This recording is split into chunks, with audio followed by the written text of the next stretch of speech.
I prayed every day when I was in Afghanistan in 2006, every day out of fear. Mm-hmm. Yep, absolutely. I was sending, absolutely. Like whether I was receiving, I have no idea. But I was. I remember my boss Steve was like, "What are you doing back there?" I'm like, "It's the same thing I do every time, sir. Sorry." He's like, "No, put one in for all of us," and that's just the way it was.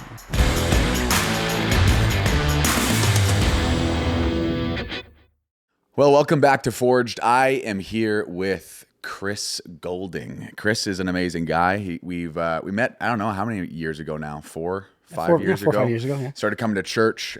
He's a war veteran. He's gone through so much in his life that I can't help but just have so much respect for where you've come from, what you've built into yourself, and you'll probably tell everyone today that Jesus was a big answer to that. But amen.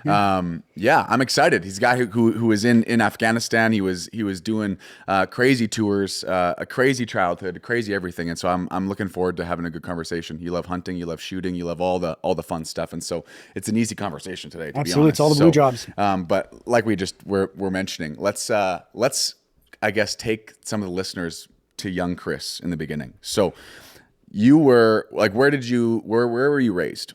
So, loaded question. Okay. Slow me down when you want me to. I am the second oldest of 7 kids. Okay. I'm from Vancouver Island originally. When I was actually thinking about this the other day, when I was 8 years old, me and my siblings moved into foster care. So that was permanent wards of the state. So that means everybody in our entire family was brought in to the Vancouver courthouse and everybody gave up custody. So from 8 years on till 18, the province of British Columbia were my parents. Wow. So that's kind of bounced around in a few homes through those first couple of years. Landed in one place for 7 years until I graduated in Mission, BC, Fraser Valley. Went through school, dropped out of college. Knew my family, knew my siblings to a certain degree, but it was an environment that I knew that was, if I stayed where I was, I would have absolutely fallen back into that. So for myself, at 12 years old, I joined cadets. And then it was just the natural progression. When I was 17 years old, I joined the military. I joined the Army Reserves, and I did that for 6 years part-time. So you stayed in BC for how long? Until I was 23. When I was 23, that's when I went from part-time to full-time Army, and I came out to Manitoba, and I've been here ever since for 23 years. So you're moved from BC to Manitoba for full-time. Why? Why do they move you to Manitoba? So when I went from part-time to full-time, I did deployment to Bosnia peacekeeping, and then I came back, and then all the paperwork came in and said, you're approved, and they asked me where I wanted to go. My options were Gatineau, New Brunswick, Petawawa, Ontario, or Shiloh, Manitoba. And with the bulk of my training being in Shiloh and knowing a lot of guys from there, it was just an easy choice for me. And it was the closest to West Coast as well with a 24-hour drive. But right. Wow. That's crazy. Mm-hmm. So then 23, I mean, I know we just skipped across a ton of what happened in those years up leading to 23, but basically you went to war. Yes, sir. Which is insane. Thank you for that. Like, I don't even know how to thank someone for that. That's just one of the craziest sacrifices ever. But before then, so what brought you to even join cadets? Was that a forced thing? Was that something? No. So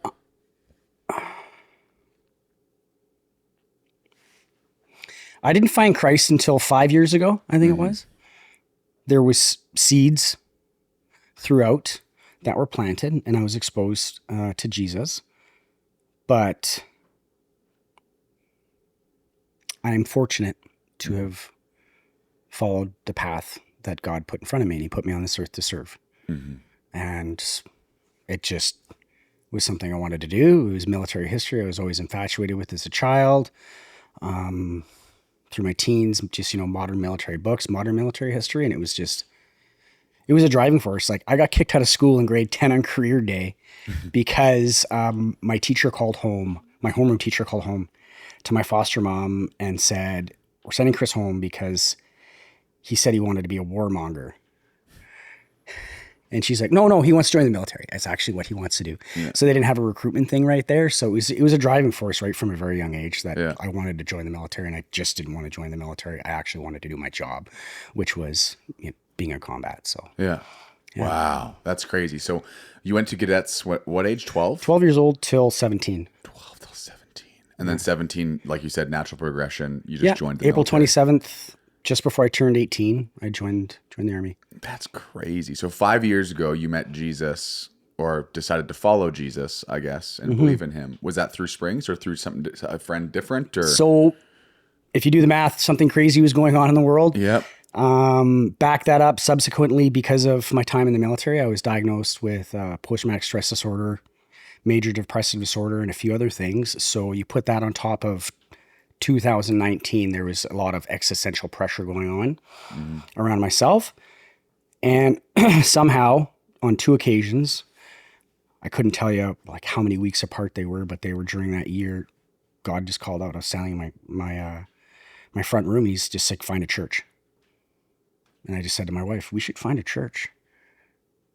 And she's like, yeah. I'm like, where do you go? What do you do? Like we had no idea. And then it happened a second time. And then through a series of community events and actions down at the legislature, I met this amazing family. Me and my wife met this amazing family.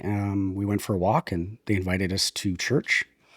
And over the past 5 years, we haven't missed a Sunday unless we're out of town for business or something like that. So Crazy. yeah. There's it's one thing for me to preach on stage about what Jesus can do, not needing him to do it for me yet. And there's another thing for someone who needed Jesus to do something, or the power that Jesus has to make a way for someone who's been in or through something that has been a lot more difficult than the average person. You know what I mean? Yeah. And to put it into context too, for my wife, she was a 911 operator for 11 years and she has she's been diagnosed with PTSD, major depressive disorder too. So I say that for, again, coming into this church with this size of people for those types of injuries that we had at the time, it was like, you would never catch us in a social setting. You would never catch us in a group more than us and our children. Yeah. So to come to church, it was so overwhelming. We were in tears after the first service, just from all the people and just everything and the noise and just the movement and stuff, but it didn't stop us from coming back. It was the power of God that just kept on like, okay, like just keep on walking down this path. It's okay. Yeah. You know, what were your honest thoughts when your first Sunday at Springs? I'm going to try not to get too emotional about it, but I do remember your dad wasn't here. Yeah. He must have been in Calgary, and we gave up a lot with the decisions that we made in 2019. And one of them was being in like live music and stuff like that. Yeah. So the praise and worship hit us like a lightning rod. To be exposed to a church. So the exposure that I had beforehand in my youth was Catholic, very different than how we praise here and worship Jesus. So to be a part of that, it was just, we didn't expect, like, we had no idea what Spirit Contemporary was. We had no idea what the culture of the church was. And so to come into it and it was insane. And it just rocked us. So all the people though, like, so you say that there's like obviously anxiety, it was a full service, like packed to the brim so far where we just slipped in one of the back rows and it was just like, oh my gosh, like back against the wall, looking around, looking at doors. But then it was just like, as soon as the team started, firing up the band, it was just like all focus just melted away. And it was just like, just drawn.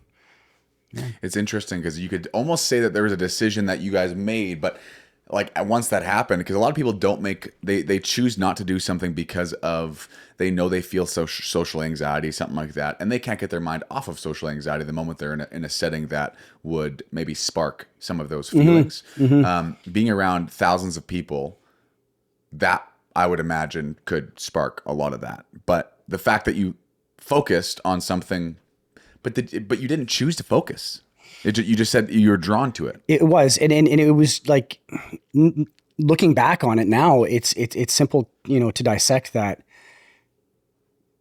Choose your heart is what we say in our household. Choose your heart. And our heart would have been continuing to suffer without Christ and continue to shut the world out and continue not to try to be a disciple and be an example. Yeah. Well, there's purpose Yeah. in there, right? Yeah. And I think that's a big thing. I don't know how this would relate to you or how you feel, but there's gotta be, and we haven't even got into the military aspect of things, but there's gotta be a lost sense of purpose when you have a purpose like war, because the purpose like war has gotta be something. So let me say it this way. When you go to war and come back and now you're done with war, everything else must fail to reach what you feel the impact of your purpose was out in the field. Yes. Okay. I deal with that every day. Yeah. And the only thing that has kept me on this earth is knowing that God has more for me.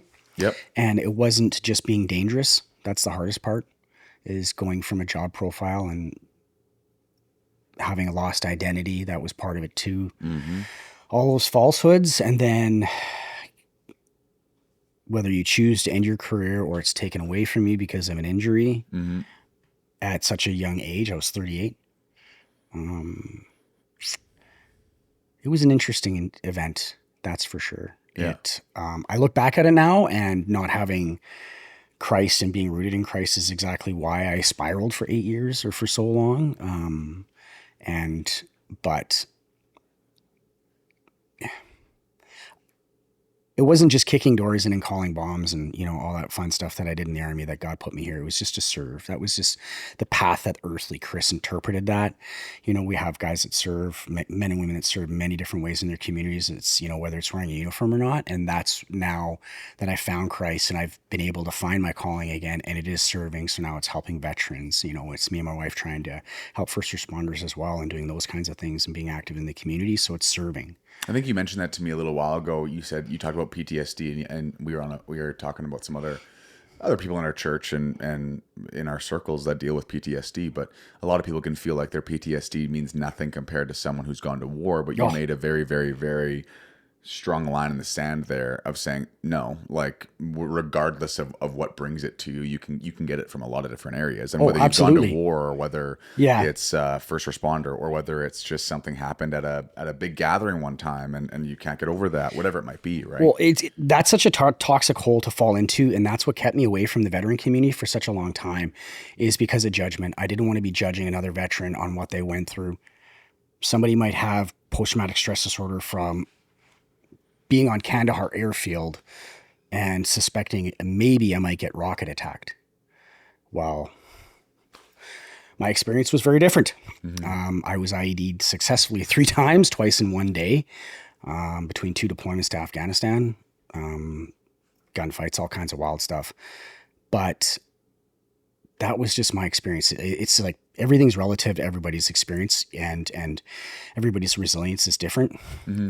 We touched very quickly on my childhood. My level of resilience is just through the roof. Yeah. My ability to suffer is just, it's a God-given. Has to be. It's a God-given gift, yeah. Resilience. And so now Chris today at 46 in 2025, it's a fear of anything. Me and my wife just finished doing this program called Reboot, and it was a faith-driven program, 12 weeks for spouses. So it was first responders and their spouse. So I was the spouse, and we went through this, and it was all, written, guided through the word, and being online, excuse me. And there's first responders, firefighters, and paramedics, and just hearing their stories. And it's just like, wow, like it kept me very quiet and it kept me very humble. Somebody could interpret situations being very differently, but it's like, I'm sorry, like I'm never going to put myself above a woman that has had to hold a child, on the side of the road, who's, died because of drinking and driving or something like that. Like, I'm sorry. Yeah. Well, I think everyone's experience is valid, right? I just think that, and we hear, I preach about this all of the time, and it's a very slippery slope to preach from if you go off into one ditch or the other. But, experiences are absolutely real. Absolutely. Real, but they are not meant to guide us through those or define us either. Or define us, and, right? And that's the big thing is people allow it to define them. And one of the great things that course put into context was free will. Well, in order for free will to be free, things are going to happen on this earth. And the big part too is other people have free will, and their exercising of free will are going to affect us. So more often than not, people that go through trauma, they skip right over that step, myself included. And it just allows your brain to rewire or get fried, whatever which way you want to look at it. But it allows you to live and root in falsehoods and move away from community and move away from discipleship and just honestly being open with your brothers and sisters. Oh, 100%. And I think that's when you learn to not let your experiences shape it's hard because they do shape your identity, and they shape will your character and identity. I think are different. They can shape your character for sure. Okay, that's a good point. But like who you are. Yeah, that's the hard line. I know as men. Yeah, which we try to resist. We try not to allow it to affect our identity because we want to make sure our identity is rooted in God. Because then we know we are made perfect. We know that we are here for a reason, and absolutely, it's not to suffer, and we're meant to be leaders. Yeah, it's when we start diluting that water in that line right there. Well, that's what I said on Sunday a little bit. I said like sometimes you forget which service you said it in because sometimes I get off script. Well, most of the time I get off script. But a lot of them, it's something to mention is the fact that Jesus was perfect in every way. Yep. In the way that he did, the way that he acted, the way that he made the decisions, the way that he treated people, and he was crucified for that. You know what I mean? And he wasn't crucified because he performed miracles. He was crucified because he claimed that he was the Son of God. That was the big disclaimer. It was like, no one says you're the Son of God when you're not the Son of God. But then he's pretty much like, well, watch me, And then he says what he's going to do. And then however many amount of years, or not years, as his actually earthly ministry only started at, I guess it was years 30, died when he was 33, to the best of our knowledge. And he basically said, well, I'm the Son of God, and I will die, and I will rise again. And everyone's like, all right, we'll see how this works. I always wonder if people remembered that when he was actually crucified, right? Because when you're crucified, it's different. Now everyone just thinks you're dead. But do you remember the words of Jesus back in the day? And some of the things that he said in John 2, he said to a guy who says, well, how can you say that you are the Son of God? And he says, watch me, I'll tear down this temple, and in 3 days I'll rise it again. And he's like, you can't build this temple in 3 days. And then he's talking physically about this temple that they're standing in, right? That's the side of Jesus that far too many people forget about. Totally. They like the flipping tables. I was asked a question on a different podcast, and it was about Christians being in the military. Do you agree with it? Of course I do. Me and you do. There is a portion of people that love Jesus that don't think we should be taking up a stick, don't think that we should be flipping a table. There's also a lot of people that believe in a fake Jesus. And there's not much we can do apart from present the right Jesus and hope that works. Absolutely. Yeah. But then free will takes over again, right? Well, there's that dichotomy. Like it's too easy to say, well, we live in a broken world. You know what? But we're meant to thrive. We're meant to like on earth like it is in heaven. So get over it, bro. Yeah. Like just keep on doing good. Like things are going to happen. I'm talking about that on Sunday. Yeah. I'm talking about the Jesus. I'm taking on Jesus and the non-negotiable, like the non-negotiable Jesus, right? And there's a lot of fake Jesuses that we, and I'm going to talk about this, and I think it's my second point maybe. If you get to it. If I get to it, yeah. It's true. It's very true. But there's a lot of fake Jesuses out there, right? There's a lot of there's the political Jesus, right? He agrees with your political point of view no matter what, and he will back it up by biased scriptures and figure out a way to make it go, this is why I believe this. But in reality, you have to go by the works and the words of Jesus, right? You just have to, right? You can love and you can uphold and you can protect, right? Like there's many different things that are going in there. The Bible doesn't say don't kill. The Bible says don't murder. Right. We had a psychologist come and talk to us actually about that. Colonel Grossman, an author from the States, retired U.S. Army officer. And it's a full day. He did it with all of the frontline troops in Edmonton and in Shiloh. And that was a huge driving force. I remember, and I haven't forgotten that right there. It was his book on killing. It was like, thou shalt not murder, killing. Yeah. Very different things right there. Well, it's unfortunately, and it is unfortunate, but it's unfortunately needed in the world that we live in to a certain degree, right? It happens. People allow their free will to take them into a way that is not smart. It's not wisdom. It's not great discernment. Absolutely. And unfortunately, with free will comes great responsibility, right? And so, oh man, there's just so much to unpack. When was you got moved to Manitoba, or you moved to Manitoba when you're 22, you said? No, I was No, I was actually closer to 26, I think. 26. 25, 26, yeah. So that was before you even went on any tours yet. I did one to Bosnia. I did a peacekeeping tour. I was liaison driver, drove a Jeep, click on a keyboard like a nerd. Yeah. Sorry. But yeah, so then I was like 25, 26. The year was 2006. I had a 3-month-old daughter, and we were the first combat deployment since Korea. And our mandate was to kill, capture, or convert Taliban, and in that order is what we were sent to Afghanistan to do. We were sent to Kandahar province, which is the Hornet's Nest, and within that was Panjwai district, which is the birthplace of the Taliban. So that was our area that we were fighting and dying for 2006 for my first deployment. So when you said Bosnia, let's back up. Yep. What does peacekeeping mean? So that's the falsehood. Everybody thinks Canadian soldiers, are trained to be peacekeepers. We're not. We're trained to be soldiers, warriors. And then from there, it's a mission specific. So for that, it was a NATO deployment, multinational deployment, where we were basically at that point in time, so far after the Civil War, we were referees.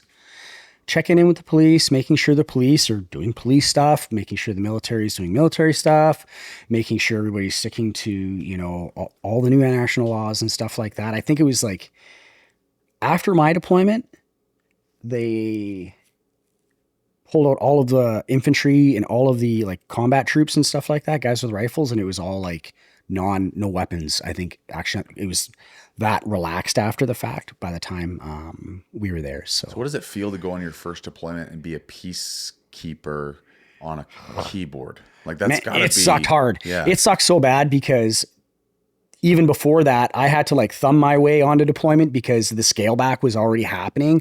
So the artillery component, because that was the trade that I came from, they got taken out. So I literally had to hitchhike my way onto deployment. I was just happy to be there, to be honest with you, and doing.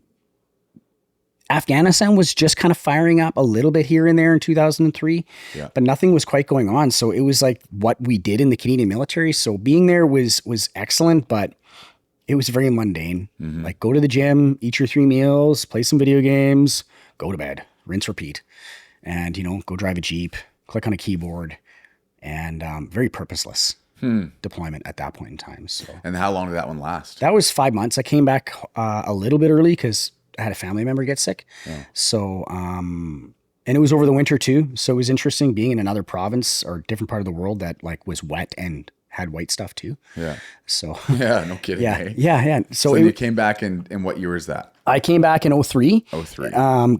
Got married, and then me and my then wife were shipped out to Manitoba in October of 2003. And then just regular training for the first 3 years in Shiloh, and then 2006 is when we deployed to Afghanistan. Yeah. What was the first initial feeling when you found out you were legitimately going to Afghanistan? It's a family show, but we were so jacked. Yeah.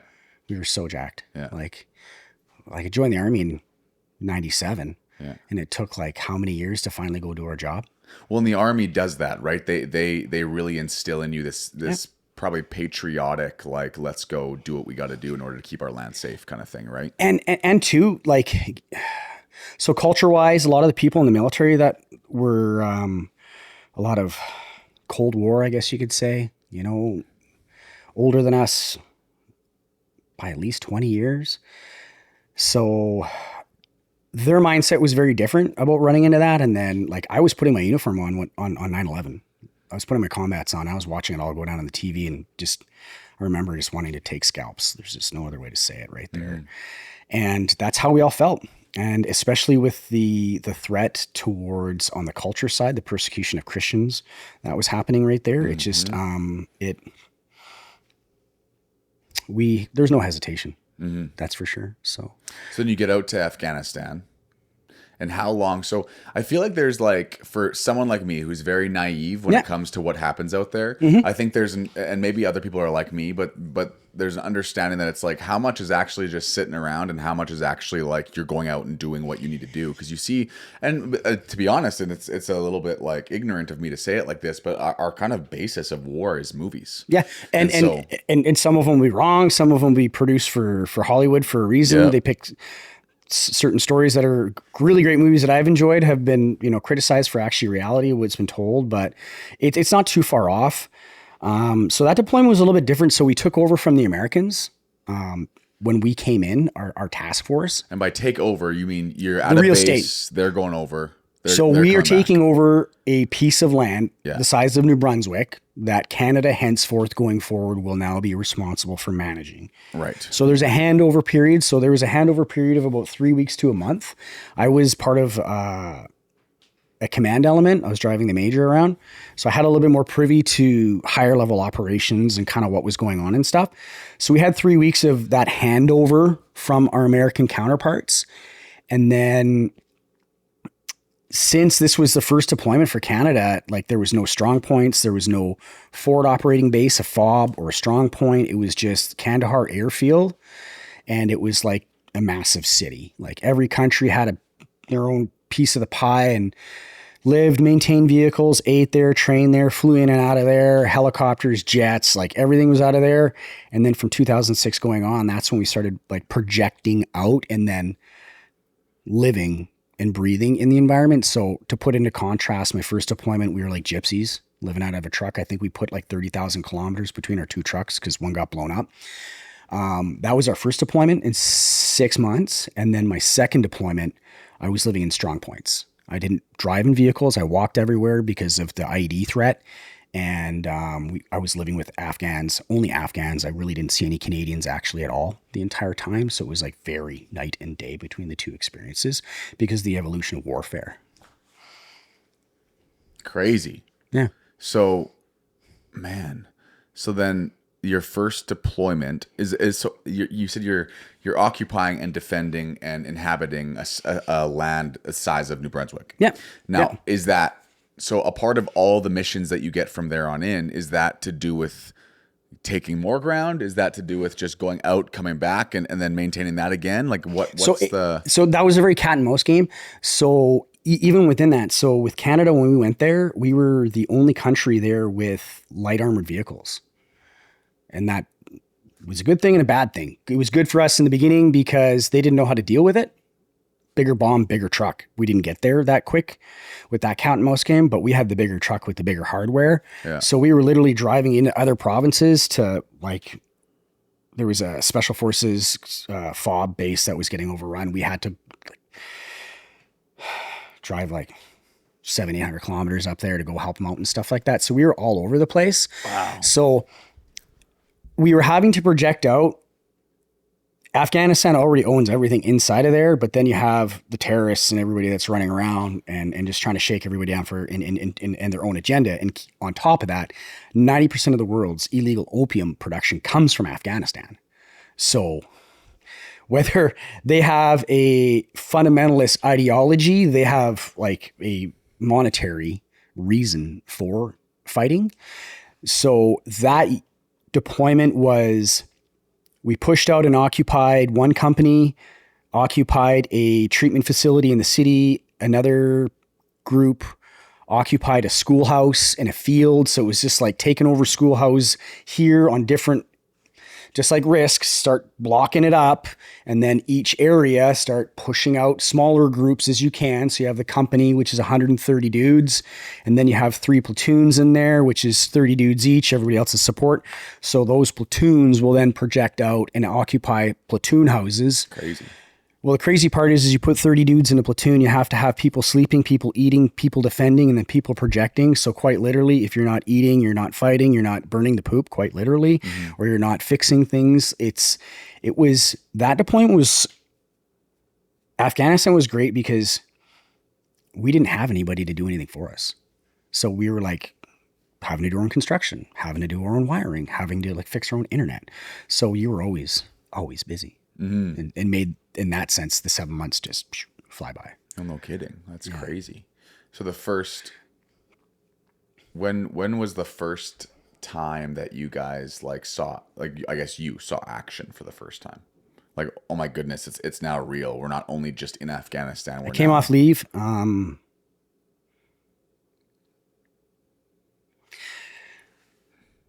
So I went on leave. So what happens is, it's a lottery system, and when you get your vacation from It's really weird. Like you literally within 3 days, you're back home for like 2.5 weeks and then you go back. So I did that. And in that time I found my best friend, Miles, was killed. Yeah, just for some reason, I just needed to check the computer and I found out that 4 Canadians were killed in a roadside bomb. And you were in I was in Jamaica actually on leave.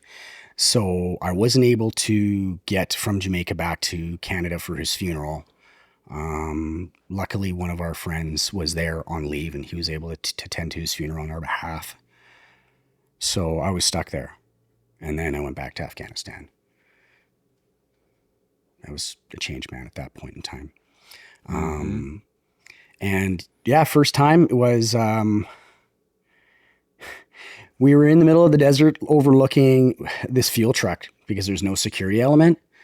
And we had some Americans attached to us who were in Humvees. And like I said, we had the big trucks with like a 25 millimeter Bushmaster chain gun on it. Like, wow, lots of firepower. Yeah. And they were like, hey, we need some help. We're about to, like, we're having a hard time dealing with the enemy force that they had. So as soon as the commanding officer heard that, it was like just the banjo music played. Like, honestly, the rock music started playing in everybody's head and we started just busting through the desert. Like, you guys are on your own, bye. And we just literally took up and right over the hill. Like, yeah, it was still makes the hair stand up. It was, yeah, no kidding. It was, well, you know, you don't have to share anything you don't want to share. No, it was, it was insane. It was like I've been a part of like driving through ambushes and I've been a part of rocket attacks and been mortared at that point in time.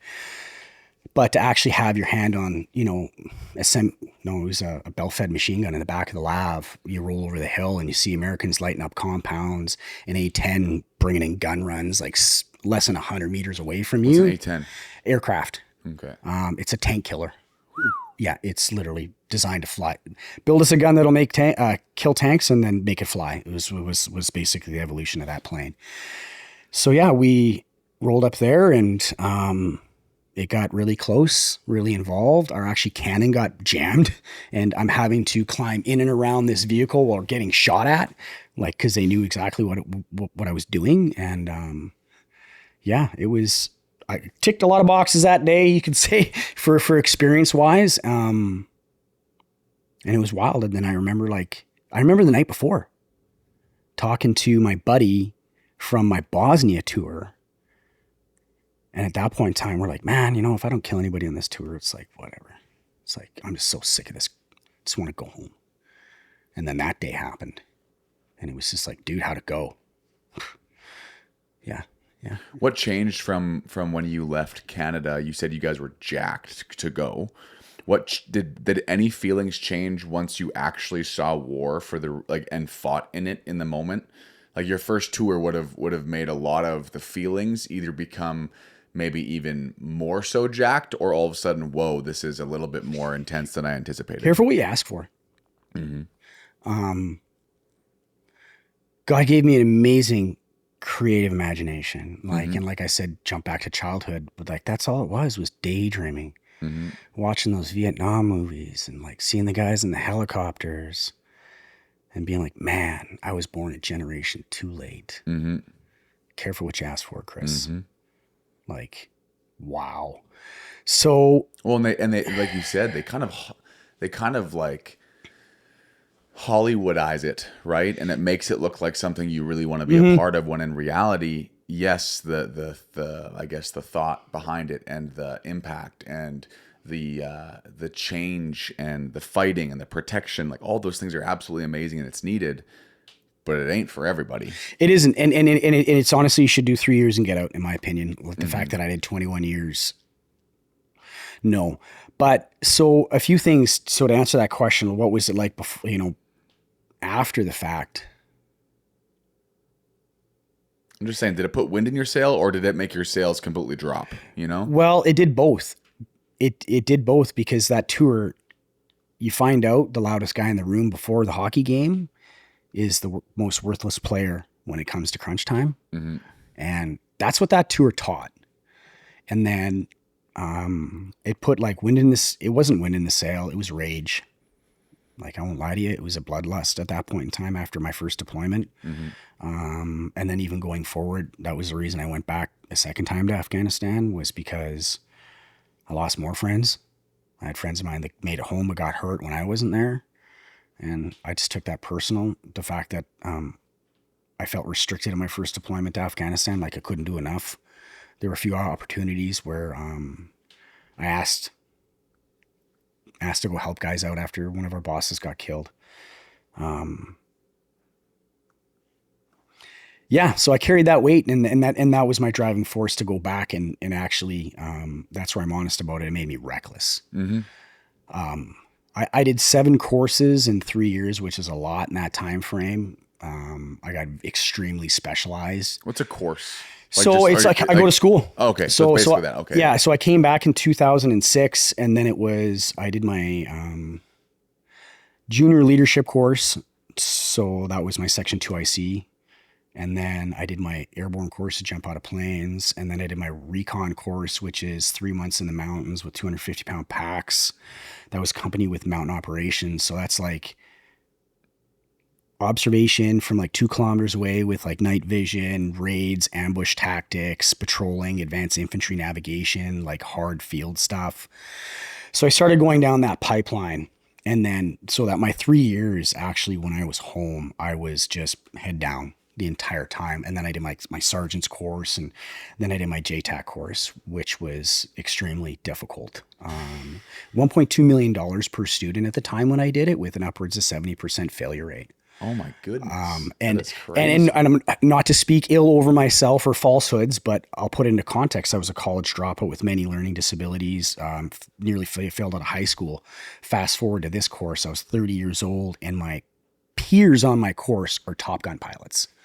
Fighter weapons instructor for Canada, but like put into context, highly educated, highly technical and all this. And that's my peer. So that was a 10-week course, and that course got me, again, reckless.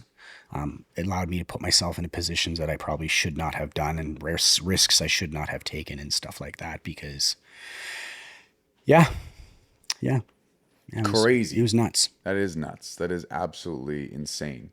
So, man, there's so many different ways and questions that there are here. But what was? Oh man. So that's one tour.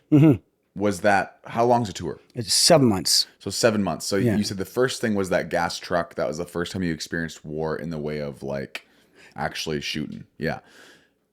And was there multiple more times in that first tour? Like in that 7 months? Oh, yeah. Okay. So it's just like you shoot a lot. You go out there a lot in that first tour. Okay. Yeah. And you had 8 tours then? No. I have 3 tours. 2 to Afghanistan, 1 to Bosnia. And as well too, it's like when you're putting into context, like the level of violence that you're living in, like every time, like every day you wake up, you don't know if the threat is from the Afghans that are inside the camp that they've been hired, or the military, especially the police. And then every time you go with the wire. I was there in August, and it was 60 degrees in the shade. And then I was about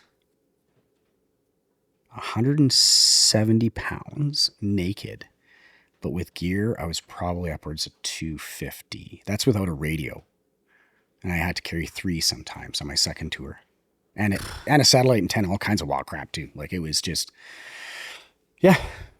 So you had been sweating buckets. You're just soaked all the time. Yeah.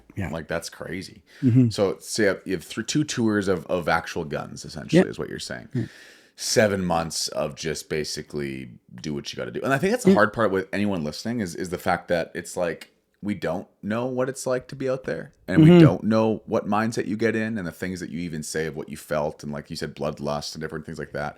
I think some people need to not even get into the judgment side of things, because you just can't even fathom what that's like. You know what I mean? Like I mean me. Yeah. And to me, I'm like, well, who am I to think that I could be a better man than that? Oh, I wouldn't have had this, or I wouldn't have had that. You don't know until you're tested to the degree of breaking. And I think everyone's breaking point's different.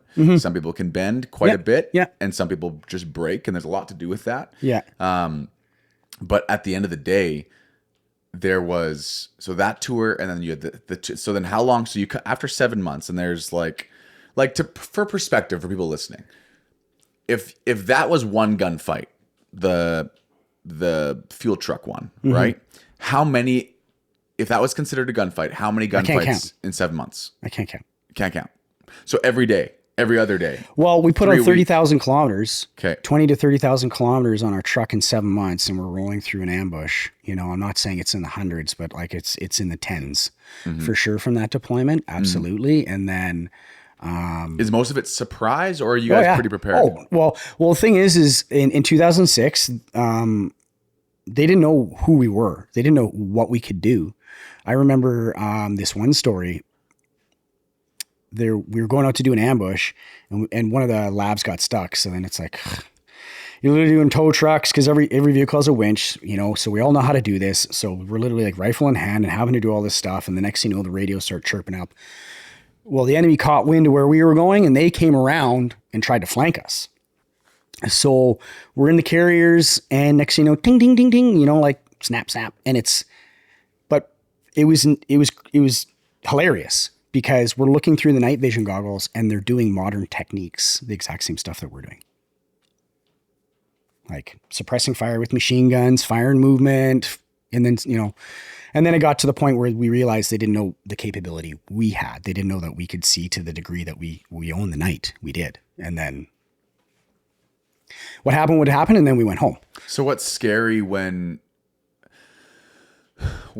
you say that they had capabilities that you didn't know they had, or they were copying training. So when did that change? Was that something? So 2006, again, because of the command element that I was in, I was privy to like unfiltered reports, like information reports and stuff like that. So they would get heavy weapons trained teams. So like 4 or 5 man teams from Pakistan, and they'd come over the border and they would train everybody. And then it would also follow the fighting season, harvest season for poppies. So spring and summer, it's like you're always fighting, and then they all go home for the winter and nobody fights. And then it rotates again and again and again. So, so in other words, when they came up, it wasn't a surprise they were doing those types of maneuvers, or was it? Some of them were contracted. Then it was the big, whatever they call it, caliphate, you know, go fight the infidels. So you had Muslim fundamentalists coming from different countries, from Georgia, all these other ones trying to get a piece of the Christian pie, so to speak, because there were so many of us fighting there. But we very quickly killed all the smart fighters, and then it became down to the dumb fighters, or just honestly the local that is trying to make a couple bucks, or he is unprepared, I'd say, or he has a family member that's being threatened, and they're planting this IED on their behalf because they're being coerced and stuff like that. So it got much more complex. It got nefarious to the point where the enemy would put children on the wall beside them when they would take sniper shots at us. So we would, that was just before I came in on my second deployment. They had to get a U.S. Special Forces team to come in and take care of that issue. And that's just what we deal with. That was a level of, that's disgusting. That's why I went back a first time and a second time. I had a daughter when I went on my first trip at 3 months old. And that was a driving force for my first deployment, was being a father to a daughter, being a girl dad.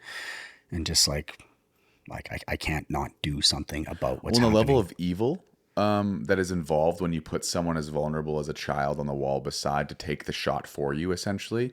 Yeah. Sorry if I'm like really aggravating you right now. Not in the slightest. Afghanistan, please stay in Winnipeg with us. But that is unreal. Like that makes my blood boil. Well, the crazy thing is too, then you have the legal side of it where we have a set of rules of engagement that we have to follow.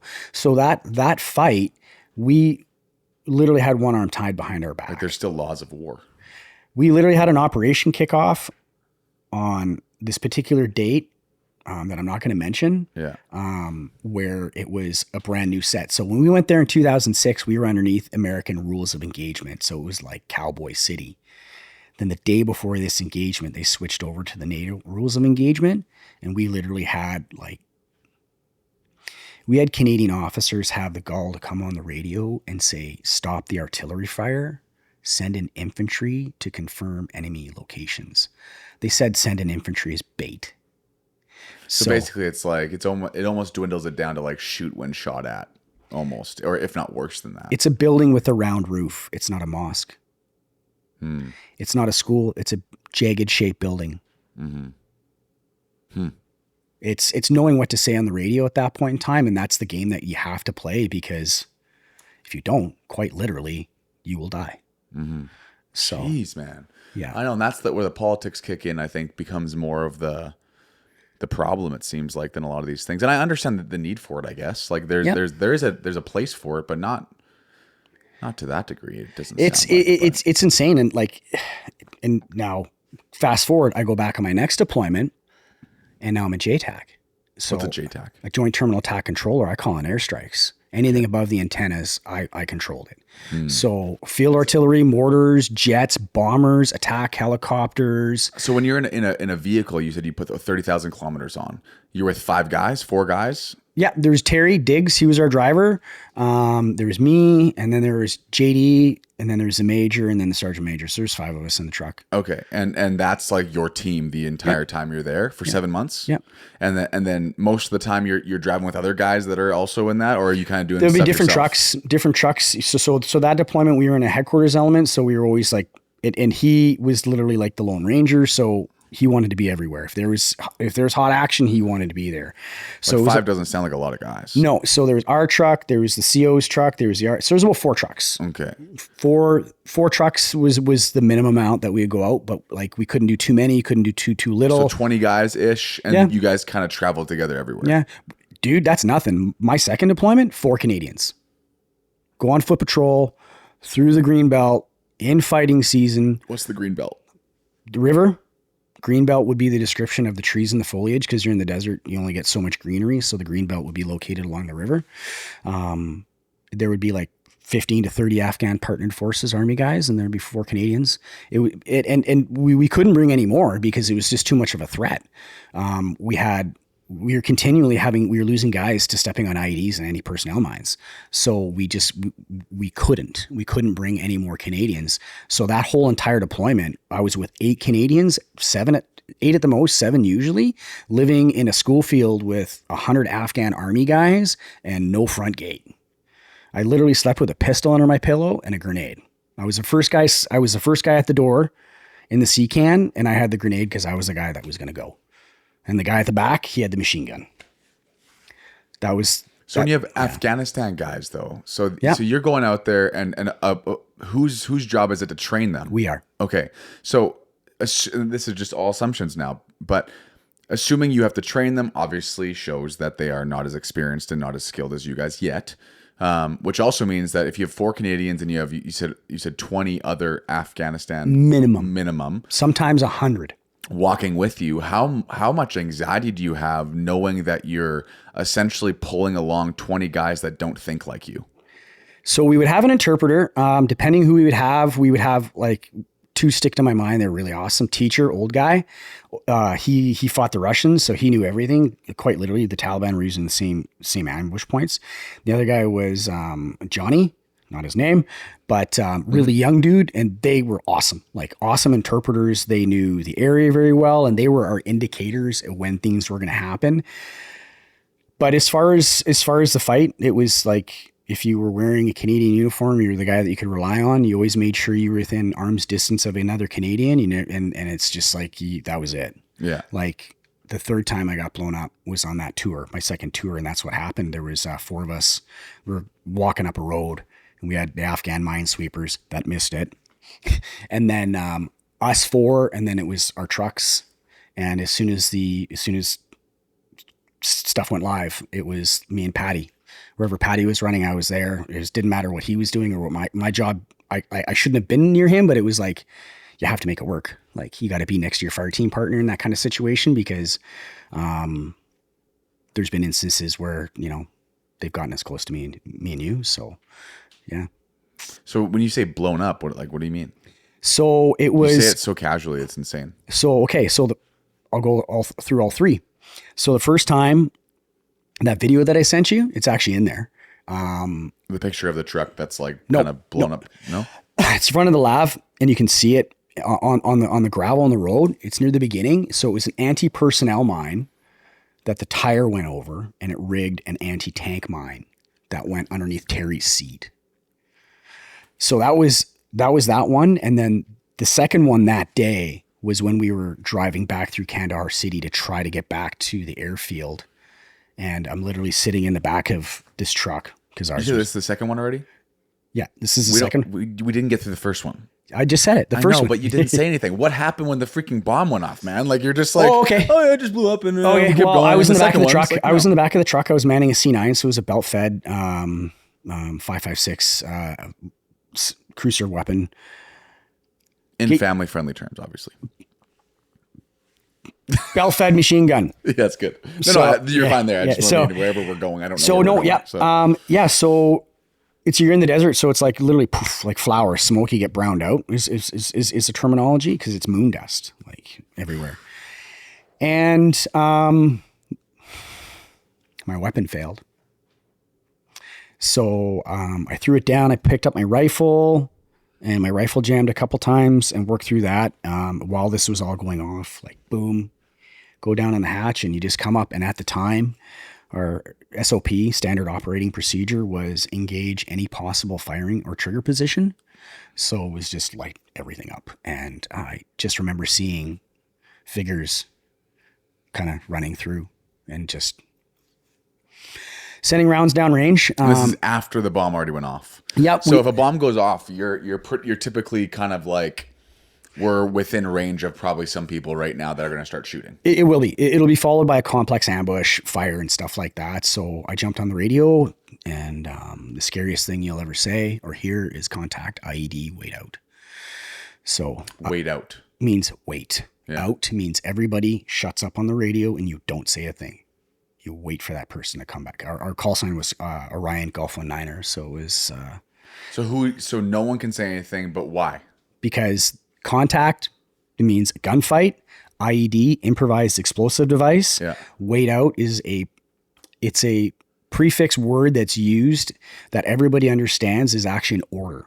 You will wait out, but you will not say anything because that person has priority now over the radio because they will most likely be sending a 9 line, which will be a medevac report or The person in the fight has. yeah. Okay. So I picked up the radio. It was like, Orion talk. This is Orion Golf 19er, contact IED, wait out. And threw that down, went up. And now you're shooting. Shooting. Essentially.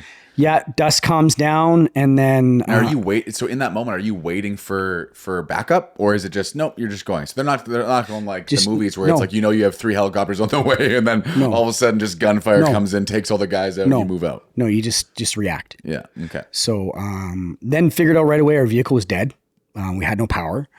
And then the way that the barrel was, it was over top the driver's hatch. So we couldn't hear Terry in there. So I immediately jumped out of the back of the truck, jumped over the vehicle, got Terry out and got him in the back of the vehicle where he was safe.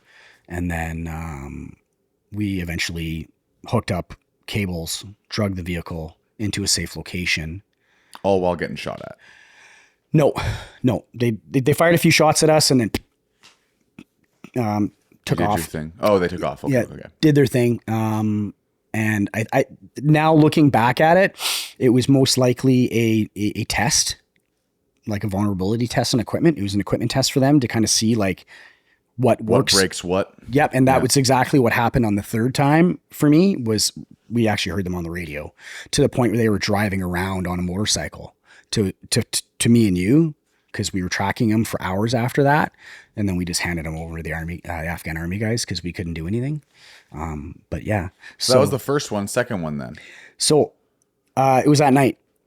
So we ended up going up into the desert, into a safe spot, literally sat there for the group to come with the flat deck truck to throw ours on there, all this other stuff. But that group gets into a heavy ambush on the way out of Fob Wilson. Mm-hmm. So they are... What does FOB mean again? Forward Operating Base. It'd be like a school, 200 by 200 meter field that's like heavily walled up and guys living inside with all the guns pointing outwards. Okay. So they got into a heavy ambush on the way to come get us and eventually link up, good to go. We drive back, they peel into theirs, and then we have to go through the city. But like when a bomb goes off like that, obviously it's just taken most of the time, probably the mechanics of the vehicle out, so you can't go anywhere anymore, right? So at that point, either you're hoping, I mean, if you're with 3 other trucks, then it's great. Jump in another truck and you peel out of there. Did any of those? No, you No? you have to stay there with the vehicle. Why?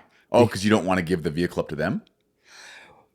There's too much equipment in there that's sensitive. Compromises you guys. Yeah. Subsequently, actually, we couldn't do that at the beginning of the tour, and we had to call in an airstrike on the vehicle. Really? But what happened is they ended up going in there. They'll make anything work.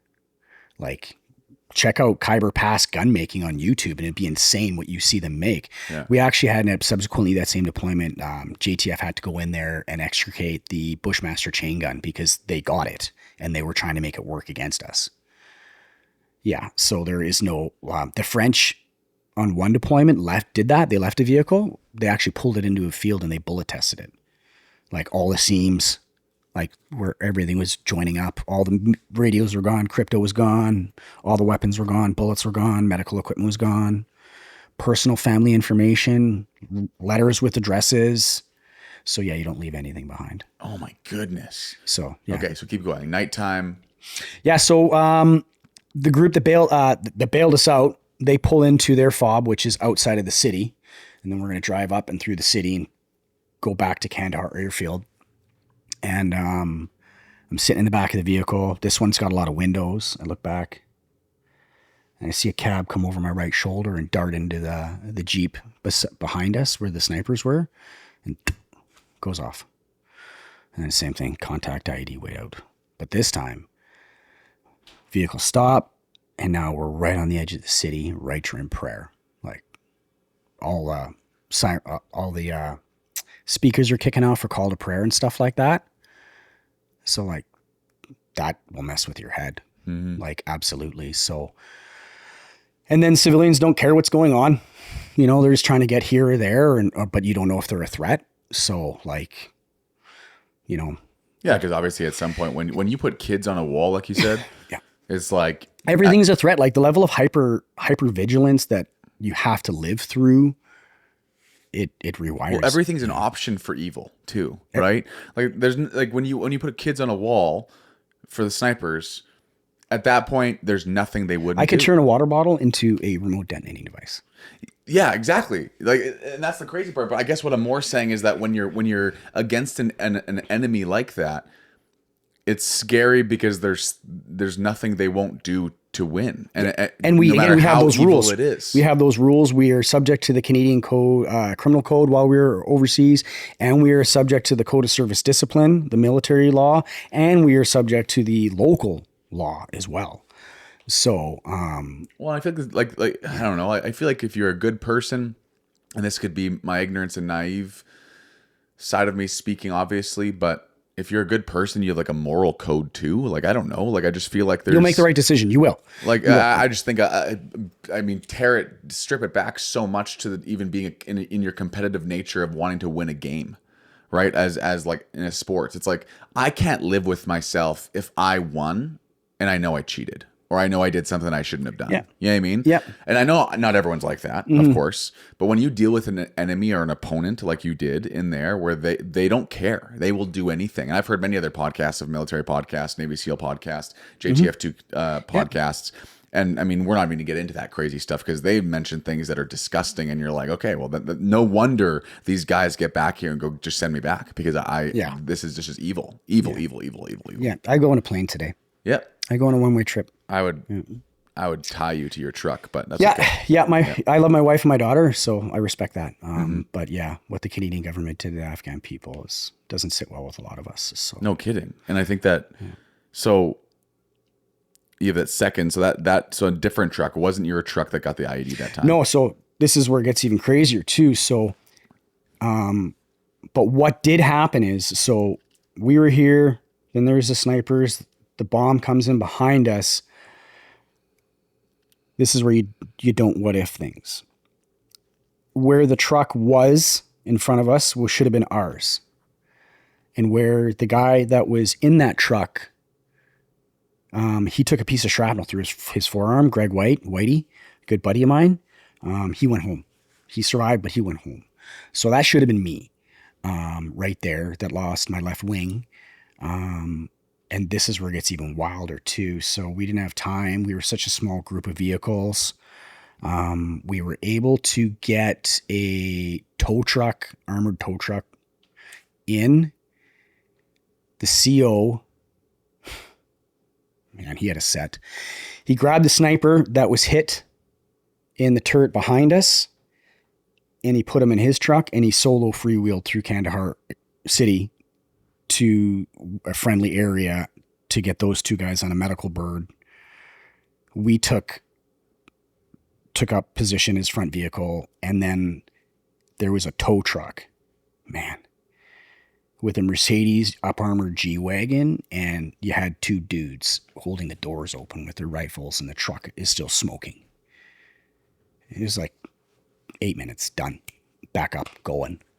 So then we rolled up. The CO met up with us after Greg and the other fella got on the Black Hawk, and then we made our way back to Kandahar Airfield, and it was just another day. Third bomb. It was 28 days before. Good? Yeah, it was 28 days before Grayson was born. And Grayson's now what, 17, you said? 15. 15? He's 15. I went overseas on that tour,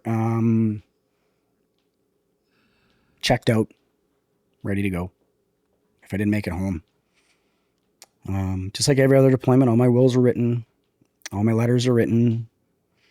I knew Grayson. I knew I was having a son, and I had a name. I didn't know, didn't do the gender stuff there or find out anything for my first. But for this one here, I I wasn't coming home. So the day that happened I'm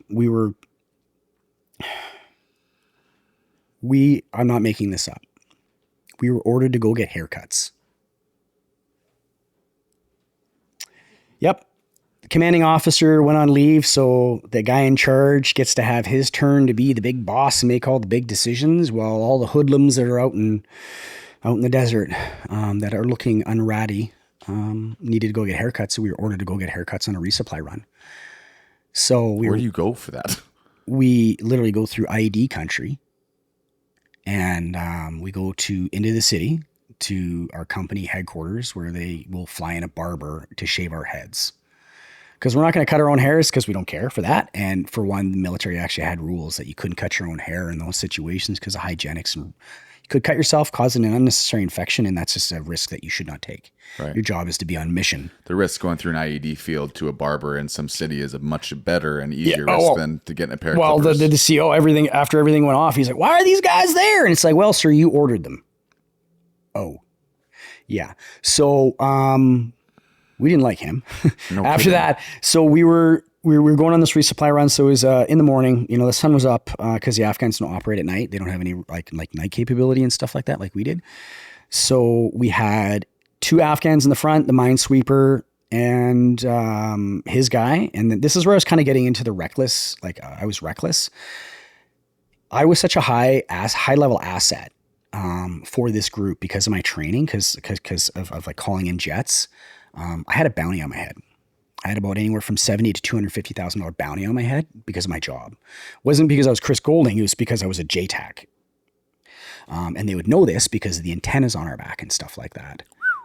Yeah. So they would know in a gunfight, the guy with 3 antennas, like he is the first to go.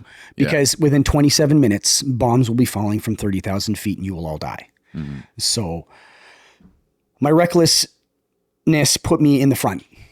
So who's paying that bounty? If they did, I don't know. Yeah, I mean, like it's just so random. Yeah, well, you have to trust the bad guys to be good about something. Well, I don't know. Of course. Yeah. So my recklessness would put me into the kill zone. So like I'd be on point, and what on point is you have a patrol group of people on point. The expression would be the person in the front, and that's usually where the first people to get pinned down. I saw it as an easier spot to fight from and call bombs on myself than have to be over there and then do it on a different location. It was just my greatest fear. My greatest fear was making a bad mistake and killing somebody, which almost happened to one of my good buddies on my previous deployment. So I was in the front, and we're walking along this roadway. And there's an M113 light armored carrier. You know, it's the size of my truck, tracked vehicles, a bunch of guns on it. Rolled over a 55-gallon drum of homemade explosives. And I was from twice the distance from me to you in front of this when it went off. So there was a truck here and there goes 1, 2, 3, 4 Canadians. So I was right here. The interpreter, he actually got knocked out from the concussion.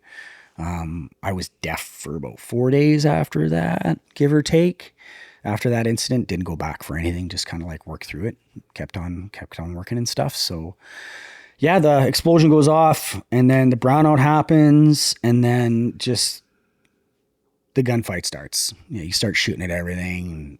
Rounds are coming in and rounds are going out. When you're getting shot at.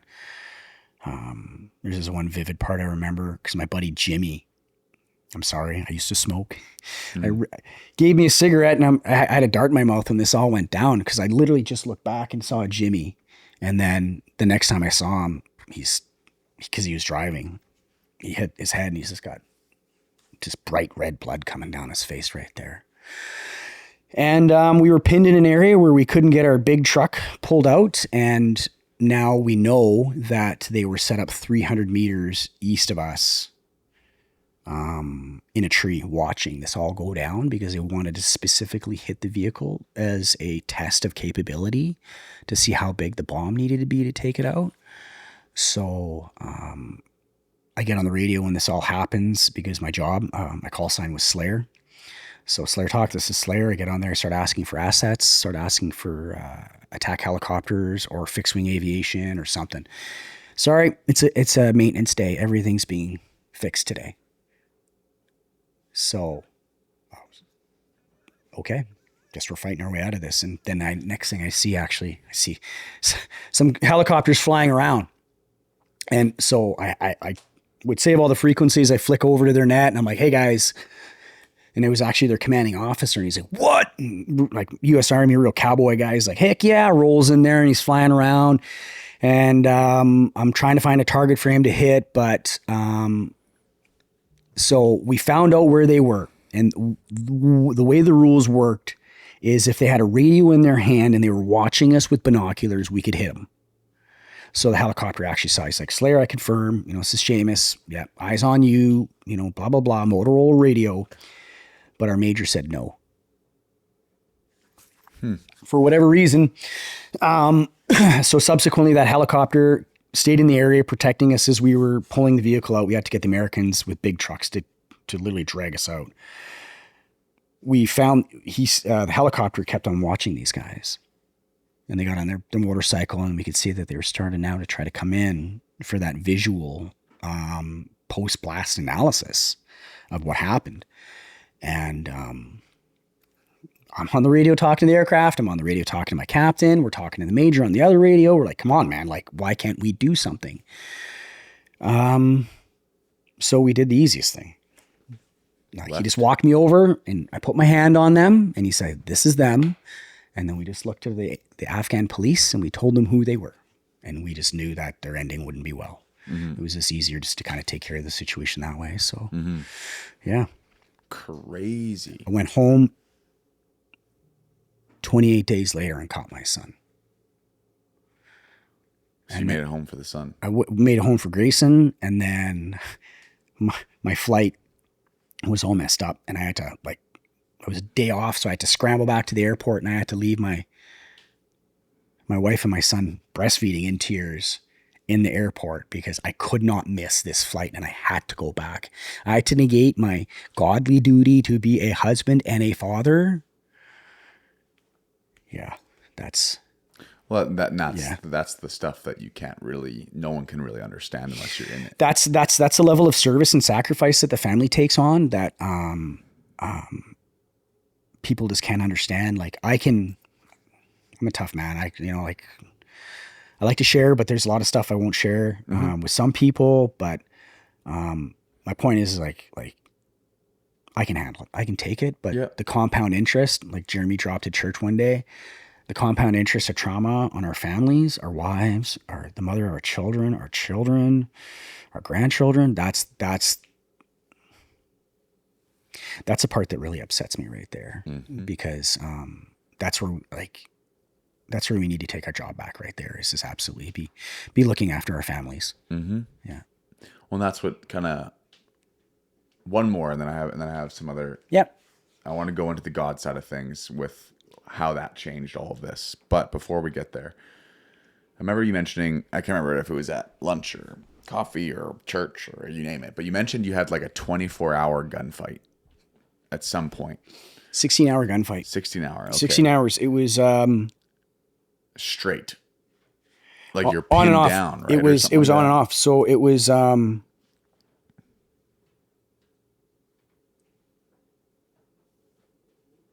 it's August 3rd, 2006. And again, you don't need to say anything if you don't It want was we lost 4 dead, 16 wounded that day. How many guys did you have going in? We it was a complex operation. So we just finished previously pulling out of the same area to go bail the Brits out because they couldn't handle it, their own fight. And we went back, and doing that, the enemy had a lot of time to dig in. So the enemy had about 3 weeks to prepare. And there was about 250 of them in this one area. And I was part of the southern group. And there was 1 infantry platoon in Lavs. There was reconnaissance platoon, and then there was us. We were drastically outnumbered. So 9D, right? Platoon's 30? I would say less than that, because recce platoon was in jeeps, and you have to have 2 guys in each jeep stay with it. So you don't have like, might have an 8-man section. No, you have a 4-man section. So it was, and then, yeah, it was nuts. Mm-hmm. I was sitting in the back eating a chili con carne ration, and I look up, and we saw the enemy like waiting for us, pointing. And the first LAV went over the first IED where we lost Reed. And it was just through the day. It was just, there was a schoolhouse that we were trying to take. Our Afghan forces retreated and left some of our Canadians to die. Subsequently got shot and beat up pretty bad, but nobody on that specific one got killed through the day. But you think things would be quiet, and the next thing you know, a barrage of rockets are coming at you. Like, I was literally at one point in time running across, getting wrenches for the mechanic so he could take apart the drive shafts, plural, on the vehicle so we could pull it out, because everything was all locked up and busted and stuff like that. It was so bad that they brought in another IED and blew up a market behind us where our exfil point was to go through. Yeah. It was it was insane, and then it was like, by the time we get back to the airfield at the end of the day, like with the driving time and everything, it's been over 24 hours, and you just see like guys are zombies. There's this one guy from recce, like he was just walking in the wrong direction, just dragging his rifle. Just like when you are zapped it's just, adrenaline is an amazing thing, but like when you get your dump like that, it is like, that's when a grown man will sleep for 3 days and wake up 3 days later, and it's just like, what the heck? Mm-hmm. Yeah. Yeah, it was nuts. It was during the day. It was it was actually early morning, so it was at night, and it was during the day, and it was at night again. So it was just like water, food issues, having to put guys on helicopters that day. Yeah, I got to check everything in the box that day. That same video that I sent you, minute 3:05. That's me in the back right there filming that day. And you can see him just running along just on the other side of the trees, and there's that high feature right there, and you hear Steve tell Murph to hit it again. Yeah. That's what I'm talking about, man. Like, it's just like so hard you can't speak about it unless you've been there. You can't judge it unless you've been there. Mm-hmm. You can't. I think so many people in the world that we live in today, they talk too much about things. I come back off my second deployment, and we're flying home. So we go to Edmonton, and then we have to get on a Canadian flight, a regular flight in our uniform, and fly into Winnipeg. And there's a guy on his phone, and he's like, okay. Yeah. And he comes up, there's no, what did he say? He started accusing us of being in Afghanistan for oil. And like, you have your countries mixed up, buddy.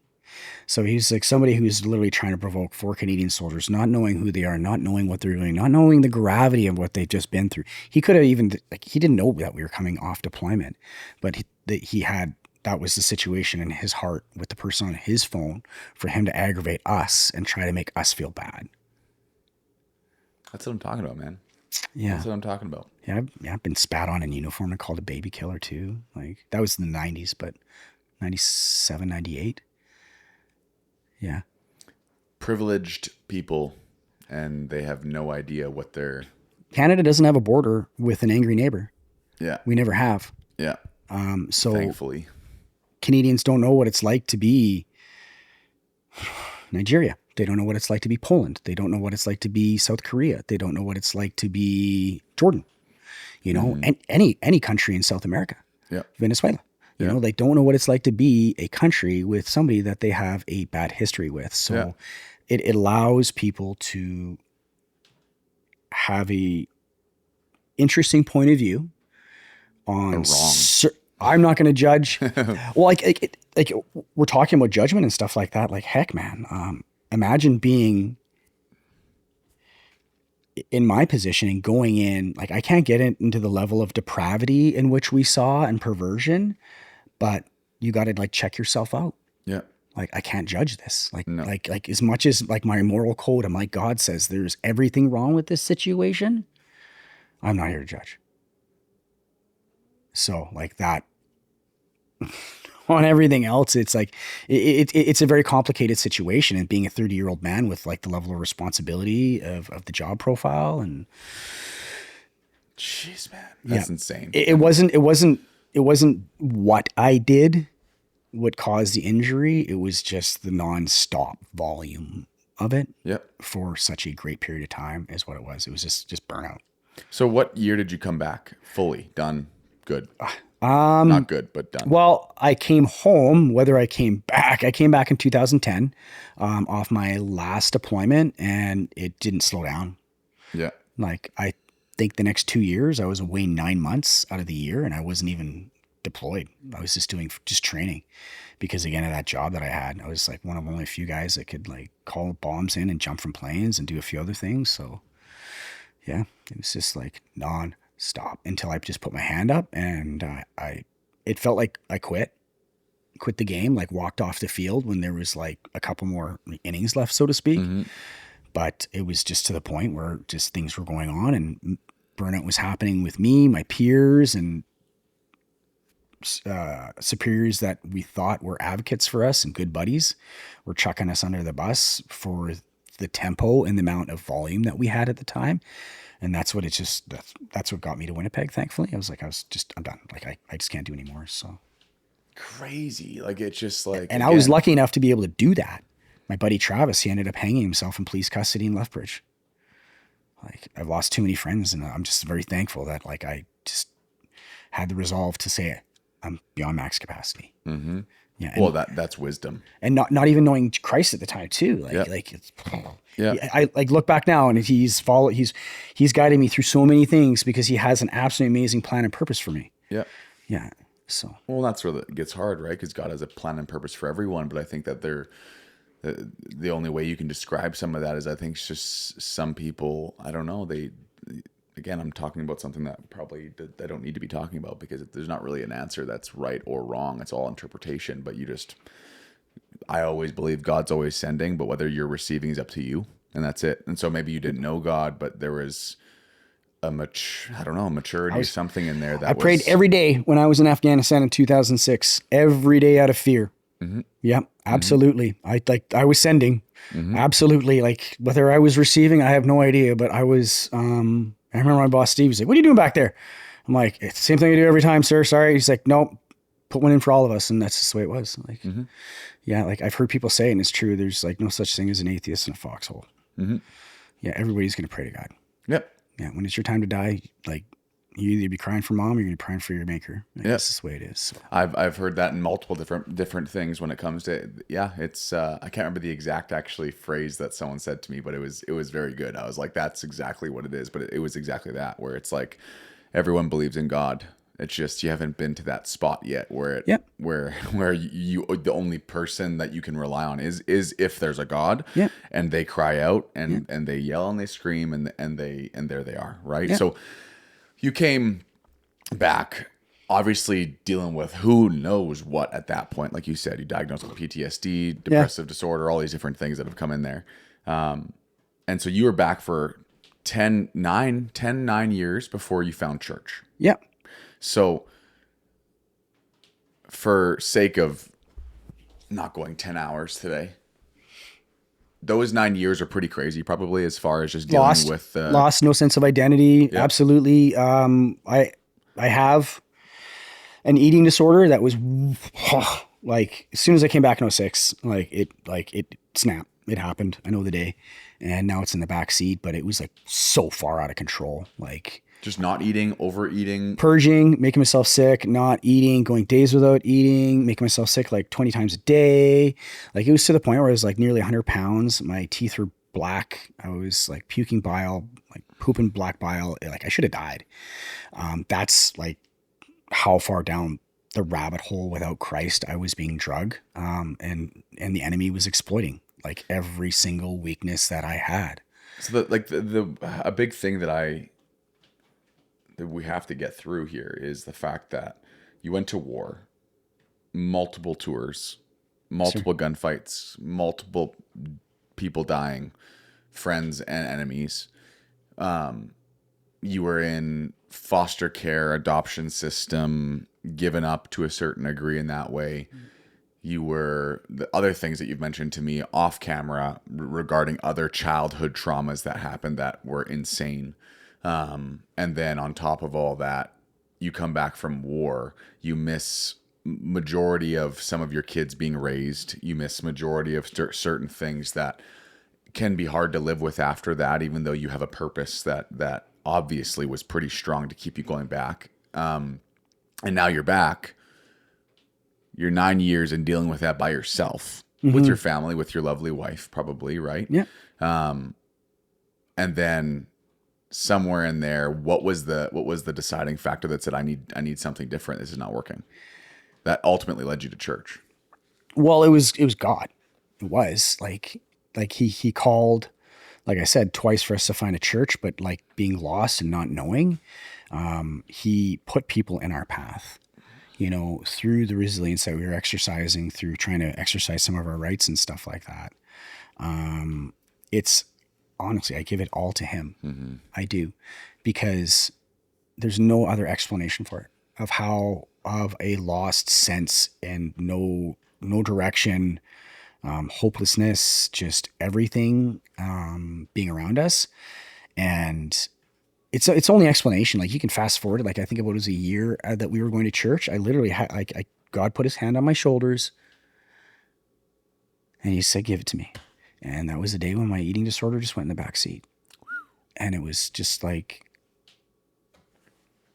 never felt love before. Like, never had a dad, mom was an alcoholic and abusive, same with my dad and stuff like that. And to really kind of like, for the first time, feel a father's love, it was the most amazing thing that I've just ever felt. And it was just like him just saying, give it to me. Like, you're okay. You're normal. You're perfect. Just don't worry. Mm-hmm. And from carrying weight, trauma and weight from so much stuff over the period of how long I've been here, to experience God's love like that.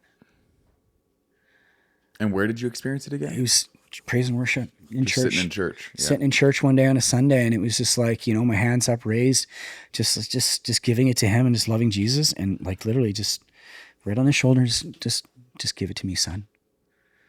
And it was. And like, to be honest, Chris, so many people would argue that you have every reason to not worship. You have every reason to not think that way. You have every reason to be like, oh yeah, all these people around me are worshiping because they haven't been through much. You have every probably valid reason that the world would give you to judge hard and go home. But you have this encounter that makes you realize not only that other people can struggle with things too, even though you've been through what you've been through, but this ability to still somehow not be so cold and turned off that you couldn't experience what God was trying to send you probably the entire time. Yeah. But now you experienced it in a place that's I think what church does well is it takes out the distractions, right? So you can experience that. I think we laugh sometimes because I'll be speaking on stage and you'll have just someone that's well-intentioned. I mean, I can't judge their intentions, but they're not trying to interrupt the service, nothing, but they walk past the front and they're confused as ever. They're Lost for the around, coffee. They don't know where to go. Yeah. They have no idea.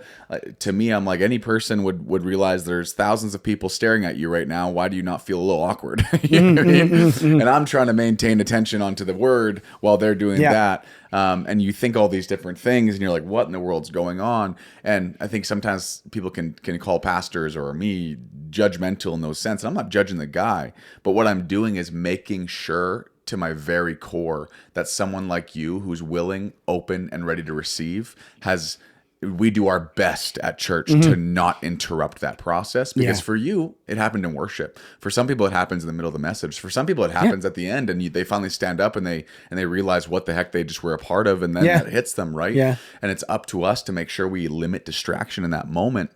And I think that it's so beautiful that happened that way. And then you have all these different things you've been dealing with. And I've talked to you since then. And you've said that multiple of those things have taken a back seat. And I would almost go to say that if you didn't tell someone in our church after talking to them in the halls for a while, sitting down for a cup of coffee, they'd have no clue what you've been through and what you went through. That's usually the way it is. And just like the type of person I am, with humor and shock humor, and I like to get a reaction, I will sometimes say it in like a little bit of a cavalier way. And it does kind of take people back. But one of the things that kind of like stayed, like I'm very thankful for, is I've done my best. And I know I've stumbled and failed a couple times, but I've always done my best to like stick to my commitment as a father. I had a few opportunities early in my career to possibly relocate out of province after my first deployment to Afghanistan to a different group within the military. And I decided not to. And it was because I just needed to be a dad. Like it's the only thing I had was my baby girl. Yep. And I think that just kept me focused to the point where that is the only thing that's important to me is my wife and children. So, well, and why, like that's my big question for you, because why? You have no reason to be. You weren't raised that way. You didn't have it as in your own family. You didn't have it in your own teenage. You didn't have it anywhere. Because this is how you stop generational trauma. My mother was sexually abused and abused. I was sexually abused and abused. But my children know nothing of it. Nothing. My children have a sober father. My children have a father who is trying to better himself every day, who's trying to mature himself every day, who understands that he is just of this world and has work to do. My stepdad, of everything that I've been through, that's the one thing that he showed me, was how a man can better himself out of hard work. Who showed you? My stepdad. I remember I was young, sitting on a couch in an office while he was talking to somebody for an hour, and he come out. He was the only one after everybody walked away from us as kids that stuck around. He's the only one, like through my teenage, like to the point where he got custody back of my youngest siblings, because the foster care system was failing, and like a man can better himself. So I'm thankful for that, where it's given me the resilience just to like put me in a position where I am non-judgmental, and then allow Jesus to take over. And now that Jesus is at the wheel, it's just like, I talk to men about mental health all the time. And just because my path has just been a little bit more different, doesn't make it any more noble, any more like anything. Like you just described Jesus though. And that's the reason it's working for you. Yeah. To be completely honest, because you just said that I've learned to stop judging and just go. Yeah. And I think that's the problem with a lot of Christians these days. And I mean, I attack this from the pulpit. I'm no hider when it comes to these types of things, because people judge too quick. They put labels on things that don't need labels. I don't need to label something that's covered under the cross. I'm like, you know what, whether I'm experiencing it right now or whether I'm not, whether it's something that might kill me or might not, well, the word says it won't. So I would rather stand on that. Well, that's where faith is what's been done. Well, and that's the thing. I think that's what makes Springs Church beautiful, to be honest, is the fact that we're filled with so many amazing people that are either adopted that or in the process of adopting it, or realize that they have to change into doing that, because judgmental doesn't work. It's just approaching everyone with this love and care, and realizing that I don't care. I care what Chris does, in the sense that I want you to take care of yourself and I want you to be what God's called you to be. But I also realize that there's only a certain part that I can play in that. And it's kind of what I believe Paul said it in the Bible. He said, what I have, I give you. And what he's basically saying is, I've given you everything I have. So now it's up to you to take that information and do something with it. And within our church, that's what I'm pounding all the time from the pulpit, is just saying, hey, here's the information, here's the truth, here's the preaching, here's the teaching. Now let's, as Christians, unite together and go do it. We're not called to judge. We're called to be his hands and feet. We're called to see someone who's been hurting, see someone that might have a different ideology than us, and maybe a different political leaning, and that shouldn't separate us as angry as it can make some of us in our convictions, to say, no, I think we're okay. We can make it through this. We've seen crazier things happen. And to be honest, I bet you when you're in war and you're out in the field like that and you're going through something absolutely insane, you don't have time to figure out what you and that guy are against. You figure out what you're for and you just go. You know what I mean? You're like, you got my back, I got your back. And to be completely honest, that's kind of how Christianity needs to work, right? Well, yeah, absolutely. Like Pastor Kelly that you had come in there, his first 3 chapters, or first third of the book, when he's working through the history of the church, just read that. Just read what we were embroiled through Christ to do, and what our responsibilities were, and how much we've given up. Like, wow. As Christians, we are called to do so much more and help so much more, to where people don't realize how much we miss the mark. It's you can't even call it complacency anymore. And missing the mark is just quite literally just like something can be something so simple. It doesn't have to be something so, large and momentous and stuff like that. And I think,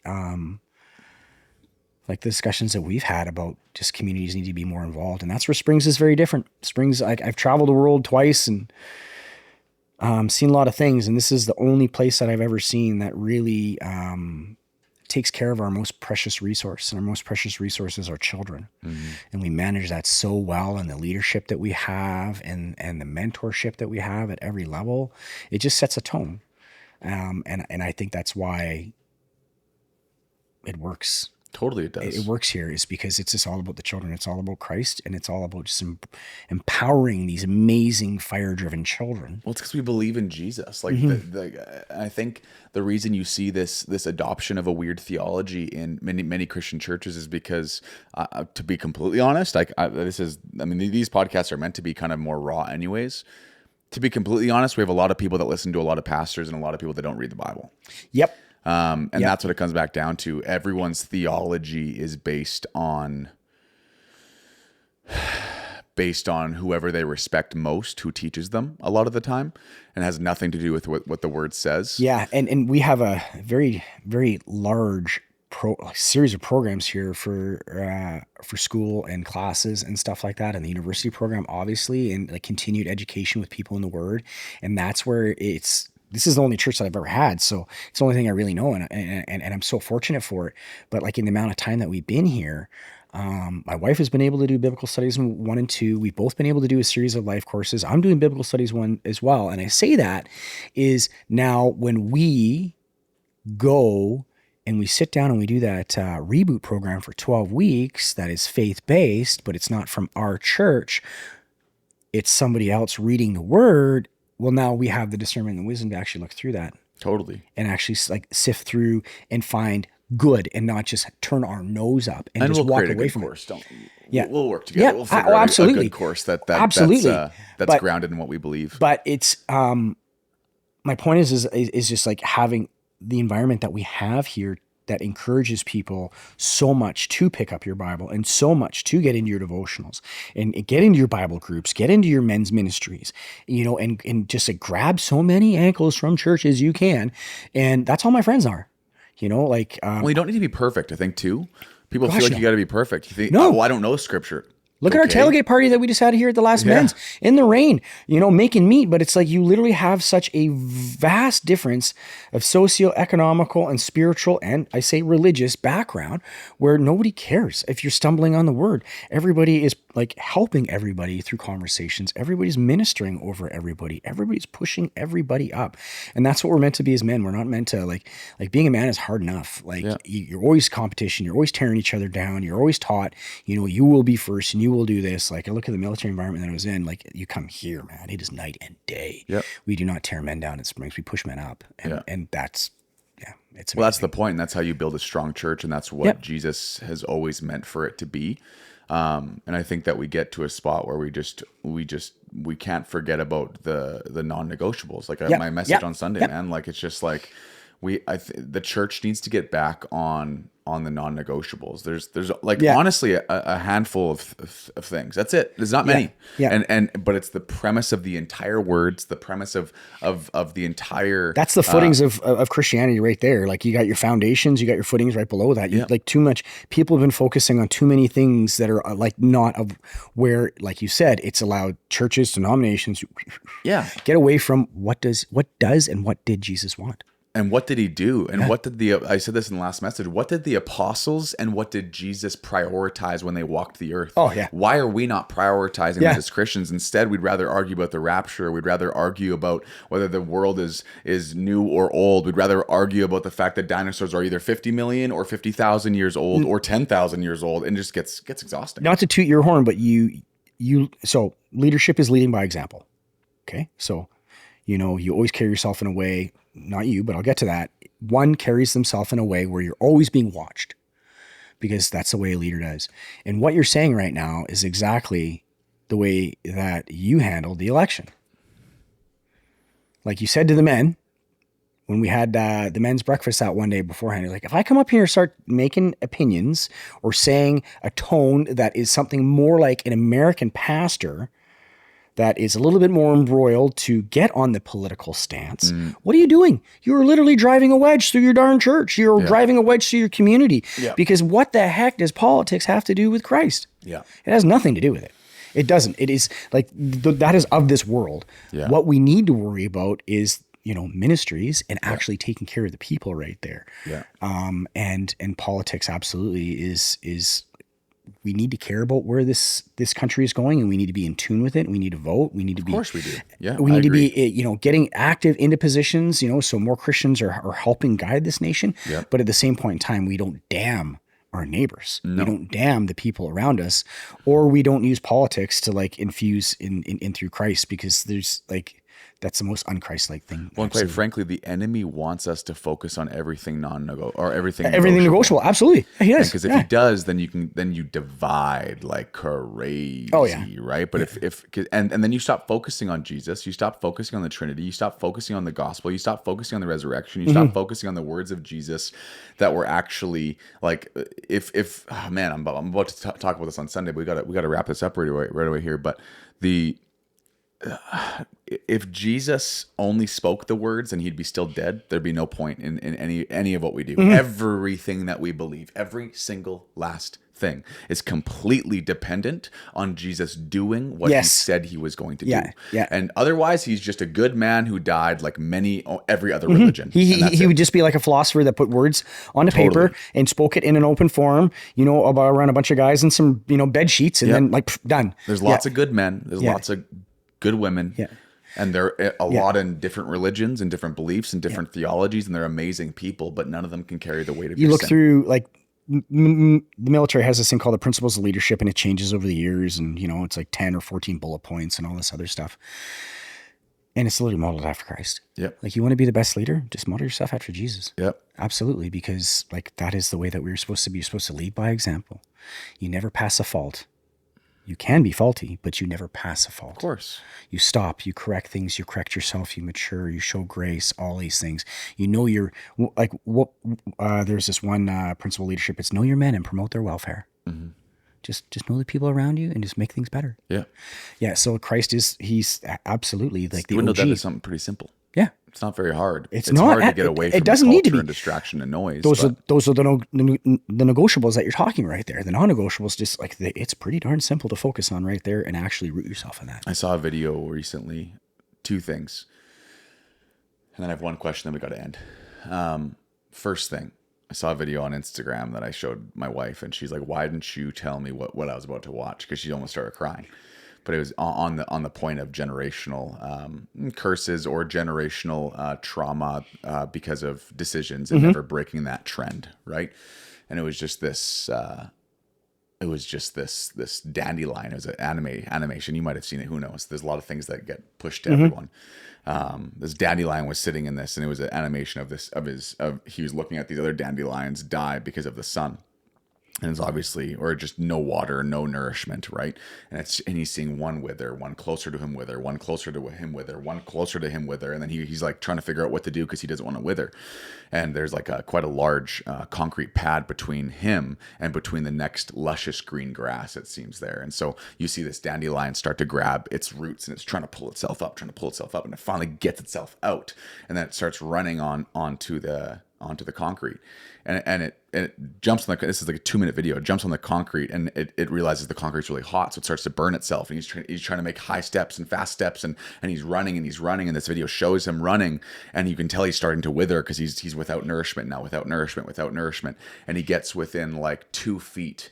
And to the point where you are now cheering this animated You're dandelion. so invested in this reel. I would have been gone. You're like trying to cheer this dandelion on. You're like, make it. Come on, get there. And then like a foot before the luscious green grass, I'm saying he or she. It's a dandelion. I don't even know why I'm saying he or she. Like it's starting to dwindle and fade, and he lays down a foot away from the luscious green grass, and then all of a sudden the yellow kind of weed, right? That turns into that, like, what's it called? The dandelion turns into that. The white fluff. And then all of a sudden, one last thing, he just like kind of blows all of his seeds forward that last foot, and it lands on the grass. And then all of a sudden you see like 3, 4, 5, 6 more pop up, and they're enjoying the sunlight, and they're under a sprinkler now, and they're getting the water they need. And I was just like, oh my goodness, there was not a better visualization of what that generational turn, that wall that someone put up, that barrier, and every single person in the world has the power and the strength and the discipline to do that, but few people actually choose to do it. I try not to get bitter about that and judgmental, and that's the one where it's just like I do grind my teeth over because as a man and a father, man, if I can do it, anybody can. Like God will give you the power to change and overcome generational trauma to where you just have to worry about making your baby girl smile. Yep. You don't have to worry about anything else like that. And it's like, but that's what it's about. And that's ultimately, we have all these conversations about war in your life. And I mean, we could talk for 10 hours on that, but the premise of me really wanting you to come have this conversation with me was really the foundation of someone who could have called himself a victim and just lived the victim mindset for the rest of his life. But instead you're like, nah, I'm good. Let's figure this out and let's do it. And I've seen you go through hard times. I've seen you get emotional. I've seen you get angry. But ultimately I've seen you keep Jesus first in your family. I've met your kids. I've met your little redhead that runs around the church. Yeah, firecracker. Halls. She's great. And I've seen that, and you are a walking example of someone who can change that, like that dandelion did. She is like, I have 3 kids and I love them all, and I love them all differently. But she is, she's my pure gift. Mm-hmm. She's turning 9 the end of the month, and now over half of her life has been in church. Mm-hmm. She doesn't remember life without church now. No. And that's just like, I'm done. I'm good. I'm set.